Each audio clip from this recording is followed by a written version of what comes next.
So let me, after having paid some attention to Europe, and you will not be surprised, pay some attention to NATO in the run-up to the Chicago summit, and give you my impression of not only of what the agenda is, but what the agenda should be. And I should hesitate here a bit, because the position of armchair general is not a position I like. There are too many people and politicians in this world, as soon as they've stepped down, they know exactly how their successor should do it. So abide with me if you might conclude after my lecture that I have not lived up to this principle. Let me give you a few main elements, in my opinion, after almost 6 years having been NATO Secretary General, essential for NATO. First of all, NATO must realize, and allies must realize, that NATO is a political military alliance. NATO is not just a military alliance, because a military alliance without a political foundation will not survive. It is simply not enough.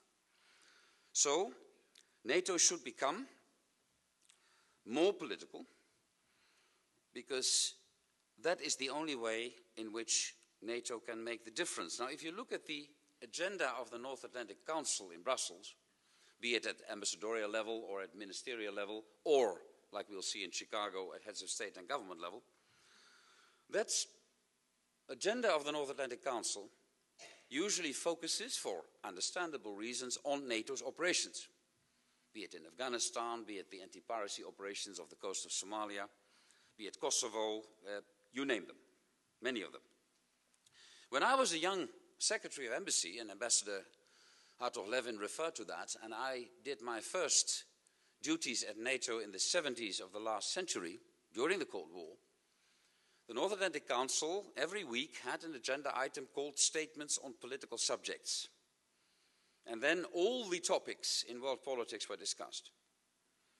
And I do think that NATO ministers and ambassadors should do that again. In other words, should become more political, to see that NATO is that political/military alliance we all like to see it to be.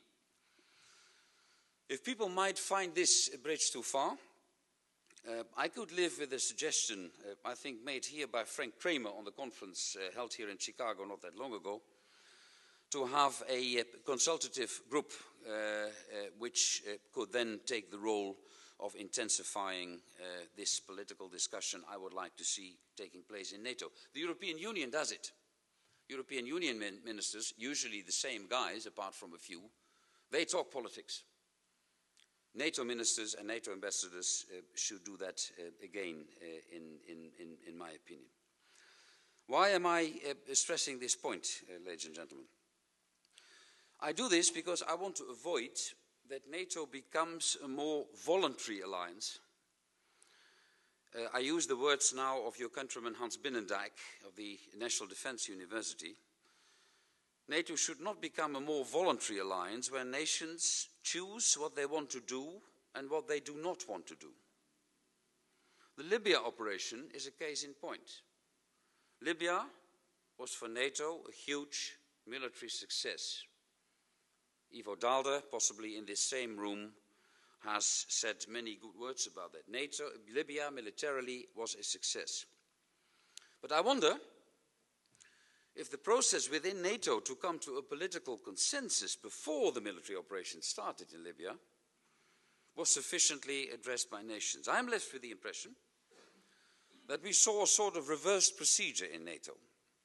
Instead of reaching a political consensus after which nations decide to participate or not to participate in the military operation, opt out is the word we use in the NATO jargon, we saw nations opting in on the basis of their national preferences before the political consensus was fully reached. And the result of this was that only 8 of the 28 NATO allies fully participated in the Libya operation. So I say again, militarily it was a success. By the way, to qualify my own statement, without essential assistance of the United States, it would not have been possible to do what NATO did. It would not have been possible if and when the European allies would have been forced to go it all by themselves. But let's in other words, prevent NATO become too much of a voluntary alliance. It should be an alliance of 28 sovereign nations participating in NATO. And again, if this is stretching a bit too far, have a consultative group. A more political NATO, ladies and gentlemen, also means, in my opinion, that political consultations with key NATO partners should be intensified. Afghanistan has shown that nations like Australia, New Zealand, South Korea, Japan, but also Sweden, Finland, Austria, Switzerland, Georgia, and many others are of key importance to the alliance. Libya showed that the United Arab Emirates and Qatar can push beyond their weight. Keep these partners politically as close to our chest as possible, is my advice. Stimulate political consultation with them across the board. I know there's discussion going on as I speak in the NATO domain on who will get invitations for the NATO summit in Chicago. I hope that as many partners as possible, relevant partners of course, will find an invitation on their doorstep. My argument is the notion that I do not see how NATO, after having been present more than a decade in Afghanistan, and after many other operations on many continents, could again become just a regional organization. I don't see that happening. There's a fierce debate. What is NATO? Is NATO a global policeman, a global cop? Le gendarme du monde, as the French so nicely say. In French it always sounds a bit better. Or is NATO a regional organization? I think those partners have proven in Afghanistan that they are of vital importance to NATO, and I would, as I said, like them as close as possible. Not forgetting and never forgetting, ladies and gentlemen, that Article 5 is the bedrock of the NATO treaty, and that stability in the NATO area is and will remain of key importance for all 28 NATO nations. Because you cannot go to the Baltic region, dear friends, and only saying NATO should become this global cop.